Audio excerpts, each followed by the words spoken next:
आदरणीय भक्तजनों, आपको एवं आपके परिवार को महाशिवरात्रि की बहुत बहुत शुभकामनाएं। यह त्यौहार विश्व भर में 26 फरवरी को मनाया जा रहा है। मेरी यह शुभकामना है कि महाकाल आपको दैविक एवं भौतिक तापों से दूर रखें, आपके परिवार में सुख समृद्धि बनाए रखें। यही हमारी शुभकामना है। भक्तजनों, मुझे यह भी आपको सूचित करना है कि महाशिवरात्रि वाले दिन ही यह महाकुंभ का मेला संपन्न हो जाएगा।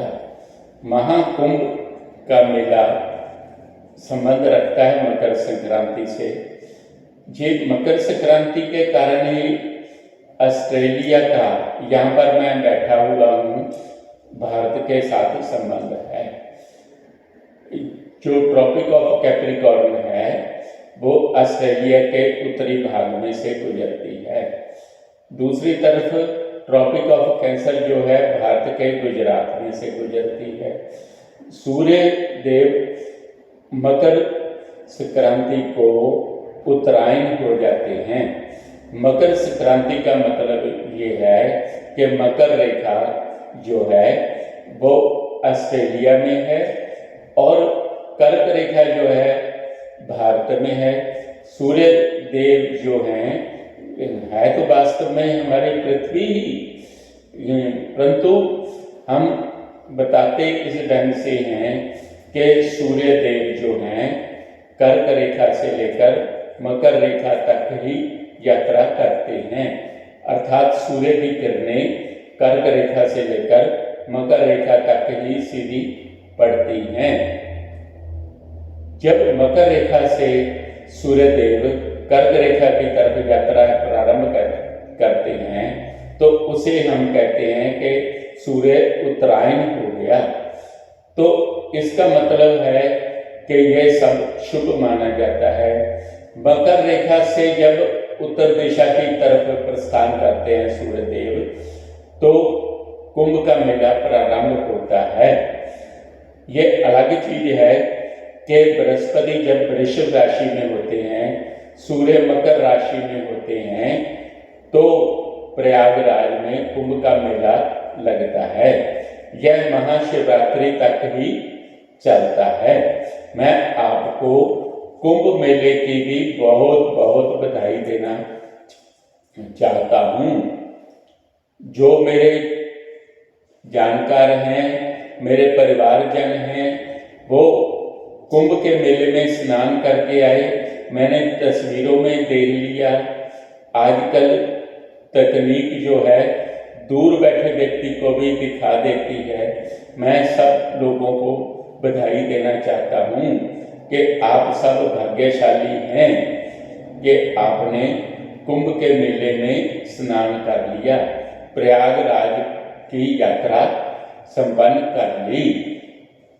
ये मैं भक्तजनों आपको स्पष्ट करना चाहता हूँ कि कल तक 62 करोड़ लोग स्नान कर चुके थे और कल महाशिवरात्रि है और इसके साथ ही हमें पता चलेगा कि 65 करोड़ से ज़्यादा लोग महाकुंभ के मेले में स्नान कर चुके हैं। इस कारण कुछ लोगों को जलन भी हो रही है। उन्हें पता है कि उनके समुदाय वाले, उनके रिलीजन वाले तो इतना बड़ा मेला नहीं लगा सकते, कुछ भी कर ले, इतना बड़ा आयोजन कहीं पृथ्वी पर नहीं किया जा सकता। ये भारतवर्ष के लोग ही हैं जो इतना बड़ा मेला कर सकते हैं, इतना बड़ा आयोजन कर सकते हैं। मैं योगी जी को भी बधाई देता हूँ और इस कुंभ में स्नान करने वाले सब लोगों को बधाई देता हूँ। आप बधाई के पात्र हैं क्योंकि आपने प्रयागराज की यात्रा कर ली है और प्रयागराज जो है वो एक विशेष स्थान है। जो लोग रामचरितमानस के उद्गम के बारे में जानते हैं, उनको प्रयागराज की कथा के बारे में भी पता है। भक्तजनों, मैं ये कहना चाहता हूँ कि ये जो रिलीजन वाले हैं, ये जो वामपंथी हैं, ये जो अन्य धर्मों वाले लोग हैं, वो इस चीज़ से जलन महसूस करते हैं। उनको भी मेरा चैलेंज है कि अपने किसी भी देश में इतनी बड़ी संख्या में लोगों को इकट्ठे करके दिखाओ। किसी भी कारण से, किसी भी तरह से वो लोग इतने लोगों को इकट्ठे नहीं कर सकते। हाँ, मैं भी मानता हूँ कि एक दुर्घटना हो गई, पर उस दुर्घटना को इतना तूल देना जो है, इन रिलीजन वालों को अधिक महत्व देना है। हमारे देश में भी कुछ गद्दार हैं जो योगी जी की आलोचना कर रहे हैं। असल में यह आलोचना योगी जी की नहीं, सनातन धर्म की आलोचना है, क्योंकि उनके संप्रदाय में, उनके पंथ में इतने लोग कभी इकट्ठे नहीं हो सकते। भक्तजनों, मैं आपको एक चीज से और सावधान करना चाहता हूँ। वो है ढंढनिया वाले का एक चेला जो है, यहाँ ऑस्ट्रेलिया के पास एक देश है न्यूजीलैंड, वहाँ बैठा है, रेडियो चला रहा है, और ऐसे लोगों को ये कुंभ जो है अच्छा नहीं लगता। उनको सनातन धर्म ही अच्छा नहीं लगता। वो किसी न किसी विषय पर सनातन धर्म की आलोचना करते हैं। हाँ, मैं आपको बता देता हूँ, उनका की व्यक्तिगत दुश्मनी थी उत्तम चंद्र शर्मा से, जो गुजर गए हैं, और फिर वो ब्राह्मणों को गालियां दिया करते थे। नाम किसका लेते हैं? कबीर जी का। मैंने उनको पहले भी बताया था कि कबीर जी जो हैं, ब्राह्मण को बुरा जरूर कहते हैं, जो तो बामन बामनी जाया, आन बाट काहे नहीं आया। पर इसका उत्तर जो है बासमती चावल की उदाहरण में है कि चावल तो कई तरह के होते हैं, परंतु बासमती जो चावल है उसका गुण जो है इसलिए माना जाता है क्योंकि वो बासमती है। इसी तरह से जो ब्राह्मण है उसके अंदर भी एक गुण है, वो कि मनुष्यों जैसा नहीं हो सकता, ढंढनिया वाले के चेलों जैसा तो बिल्कुल नहीं हो सकता। इसी तरह से मैं आपको कहना चाहता हूँ कि बहुत से लोग जो हैं कबीर जी का नाम लेकर कहते हैं पाहन पूजे हरि मिले तो मैं पूजू पहाड़।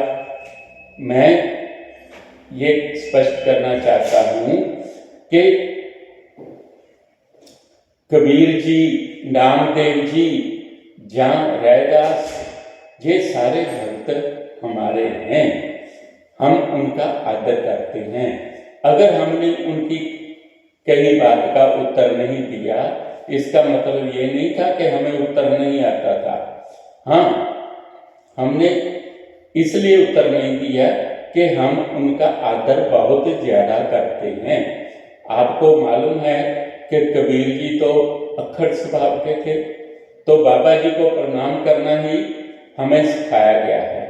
तो अभी भी मैं यही कहता हूँ कि हमारे जैसे लोग कबीर जी को प्रणाम ही करते हैं। फिर भी मैं आपको ये बता देता हूँ कि हमारे पास बहुत उत्तर पड़े हैं।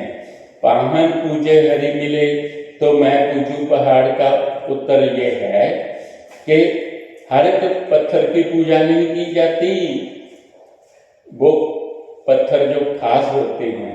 हाँ, एक और संत के नाम से कह देते हैं कि एक पत्थर जो है पैरों में पड़ा हुआ है और एक पत्थर की पूजा कर रहे हैं। मैं इसके उत्तर में यह बताना चाहता हूँ कि अरे मूर्खो, हर एक पत्थर की पूजा नहीं की जाती। कबीर जी के समय जो मूर्तियां थी वो पत्थर से ही बनती होंगी, परंतु अब तो आप जानते हैं कि कुछ मूर्तियां पत्थर से बनाई जाती हैं, जैसे उत्तर भारत में संगमरमर से बनाई जाती हैं। जगन्नाथपुरी में भगवान की मूर्ति लकड़ से बनती है। दक्षिण भारत में तमिलनाडु में मूर्ति जो है वो धातु की बनती है। तो इसका मतलब है कबीर जी को इसके बारे में जानकारी नहीं होगी, या वो कबीर जी के बारे में हम सब जानते हैं कि वो बहुश्रुत थे, बहुज्ञ नहीं थे।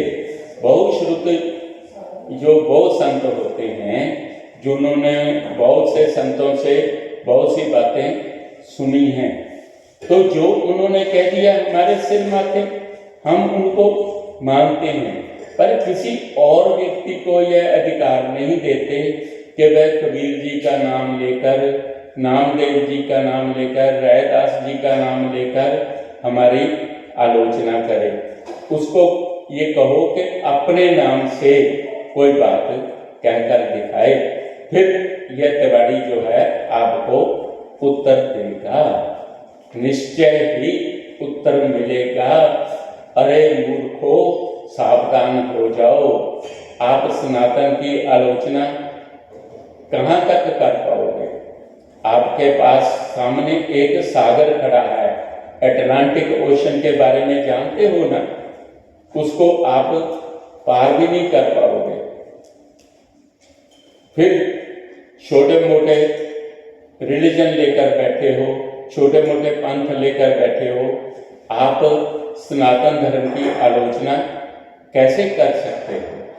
ये हजारों वर्ष पुराना है, ये वेदों का धर्म है। वेद शब्द का अर्थ मैं आपको बार बार बता चुका हूँ कि शब्द का अर्थ है ज्ञान। हम ज्ञान की पूजा करते हैं। हम कहते हैं तमसो माँ ज्योतिर्गमय, मृत्यु माँ अमृतम गमय, असतो मैं सदगमय। तो इसलिए हम जो हैं तम अंधेरे से प्रकाश की ओर यात्रा करने वाले लोग हैं। हम किसी को कुछ नहीं कहते, इसका मतलब ये नहीं कि हमें कुछ पता नहीं चलता, या हमें कोई उत्तर नहीं सूझता। उत्तर तो बहुत हैं हमारे पास, परंतु हमारा जो धर्म है वो इस तरह का धर्म है कि हम किसी को कुछ कहना ही नहीं चाहते। फिर किसी महापुरुष का नाम जोड़ दोगे तो वो सारे महापुरुष तो हमारे ही हैं। आप अपनी तरफ से कोई नया महापुरुष लेकर आओ जो बता सको कि आप उसको मानते हो, फिर हमारे साथ उसके बारे में बात कर लेना। दूसरी बात, जो आप वामपंथियों के धक्के जड़े हुए हो, ये वामपंथियों ने ही कोशिश की थी, प्रयत्न किया था भारत को दो भागों में बांटने का। उन्होंने कहा कि उत्तर भारत अलग है, दक्षिण भारत अलग है। अंग्रेजों को भी उन्होंने बताया और उन्होंने कहा कि द्रविड़ लोग यहाँ पर रहने वाले थे। तो मैं कबीर जी का ही दोहा बता देता हूँ। कबीर जी के गुरु रामानंद जी के बारे में कहा जाता है, भक्ति द्राविड़ उपजी लाए रामानंद। ये भक्ति आंदोलन जो था द्राविड़ प्रदेश में पैदा हुआ था, तो द्रविड़ लोग जो हैं वो हमारे ही हैं। वो द्रविड़ शब्द जो है वो संस्कृत से विकृत हुआ शब्द है, जिसका अर्थ है कि ये 3 सागरों से घिरा हुआ प्रदेश है। एक तरफ अरब सागर है, एक तरफ खाड़ी बंगाल है, एक तरफ हिंद महासागर है। तो उस यहाँ के लोग जो है वो द्रविड़ कहलाए। वो कर्क रेखा से नीचे रहते हैं, इसलिए भी हम कह सकते हैं कि उनके रंग में भिन्नता है। उत्तर भारत के लोग हैं। पर एक बात तो आपको स्पष्ट याद रहनी चाहिए कि ऋषि वाल्मीकि जो थे वो दक्षिण भारत के रहने वाले थे, तमिलनाडु के रहने वाले थे। उन्होंने रामायण की रचना की, जिस रामायण को हम मानते हैं। वो रामायण के अलग अलग रूप जो हैं बाद में प्रचलित हो गए।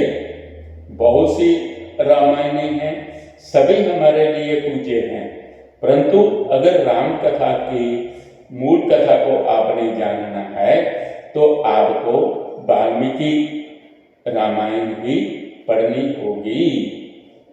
पर वो पढ़ नहीं सकते, आप तो रामानंद सागर वाली रामायण को ही असली रामायण मान लेते हो। ऐसे बहुत से लोग हैं जिन्होंने फिल्मों के द्वारा, नाटकों के द्वारा, धारावाहिकों के द्वारा रामायण को प्रस्तुत किया। एक ही बात मैं स्पष्ट करना चाहता हूँ, बार बार स्पष्ट करता हूँ आप जैसे मूर्खों को, कि जो राम हैं वो गौर वर्ण के हैं। रामानंद सागर की रामायण में, परंतु हमारे राम जो थे वो सांवले थे, विष्णु भगवान के अवतार थे। शांताकारं भुजगशयनं पद्मनाभं सुरेशं विश्वाधारं गगन सदृशं मेघवर्णं शुभांगं। मेघवर्णन को नोट कर लेना, ऐसी मूर्ति ही अयोध्या में लगाई गई है। फिर मेरे राम के बारे में बात करना, थोड़ा सा ज्ञान प्राप्त कर लो, फिर मैं आपकी बात सुन लूँगा। मूर्खों की बात सुनना मेरे धर्म में नहीं लिखा। हम कहते हैं कि मूर्खों की बात छोड़ ही देनी चाहिए। विद्या ददाति विनयम, हमने तो यही पढ़ा हुआ है। हाँ, आप लोग जो हैं कभी कभी मनुस्मृति की आलोचना करते हो। मनुस्मृति में जो बात लिखी हुई है वो तो आपको पता नहीं कि जतर नारे तो पूजनते रमनते ततर देवता। जहाँ नारियों की पूजा की जाती है वहाँ देवता रहते हैं, निवास करते हैं। ये बात आपको किसी मूर्ख ने नहीं बताई। इसका मतलब है कि आपके गुरु भी मूर्ख हैं, जिनसे आप शिक्षा लेते हो, जिनसे जानकारी ग्रहण करते हो। अरे वामपंथियों, अरे पागलों, अरे कामरेडों, सावधान हो जाओ। सनातन धर्म जो है बहुत प्राचीन है, उसने विश्व को बहुत कुछ दिया है। मैं यहाँ पर ऑस्ट्रेलिया में बैठा हुआ हूँ। ऑस्ट्रेलिया में एक रॉयल कॉलेज है। रॉयल कॉलेज वालों ने एक बहुत बड़ा बुत लगाया है, बहुत बड़ी प्रतिमा लगाई है। किसकी लगाई है? सुश्रुत की। वो मेडिकल साइंस का बहुत बड़ा विद्वान था। भारत के लोग ये आपको नहीं बता पाए, या आपको बताने वाले नहीं बता पाए, तो आप आलोचना करते चलो। मैं आपको एक बात और भी कहना चाहता हूँ कि विश्व को जो दिनों के नाम हैं वो भारत ने ही दिए हैं। हम लोग हर रोज मंत्र करते हैं। पंडित जी जो नवग्रह पूजन करते हैं तो उसमें ये बताते हैं, ब्रह्मा मुरारी त्रिप्रांतकारी भानु शशि भूमि सुतो बुधास्य। भानु का मतलब है सूर्य, शशि का मतलब है चंद्रमा, और बुधास्य बुध। भूमि सुतो मंगल आ गया। इसका मतलब है सबसे पहले जो दिन आएगा वो सूर्य आएगा।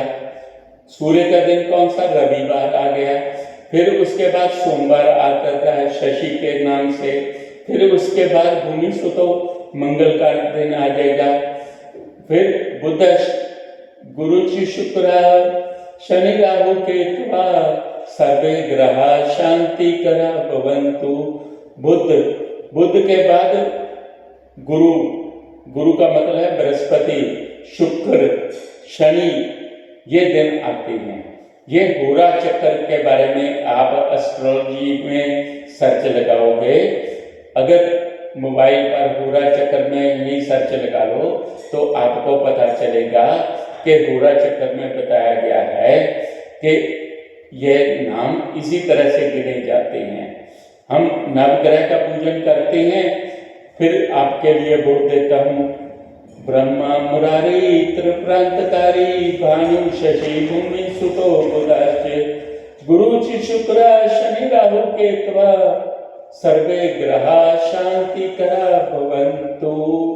किसी भी पंडित जी से पूछ लेना कि नवग्रह की पूजा होती है, तो इसका मतलब ये है कि आपको ये समझ लेना चाहिए किसी ज्ञानी के पास कि आप सनातन धर्म की आलोचना नहीं कर सकते। वामपंथियों की छोटी छोटी किताबें पढ़कर आप विद्वान नहीं बन सकते। मुझे आपको सिर्फ इतनी ही बात कहनी है। आपको भगवान सन्मति दे, आप सनातन धर्म की आलोचना करना छोड़ दें। फिर से मैं भारत में रहने वाले, विश्व भर में रहने वाले सनातन धर्मियों को कल के उत्सव की बधाई देता हूँ। 26 फरवरी को सनातन धर्म महाशिवरात्रि मनाएगा, शिव जी का विवाह उत्सव मनाएगा।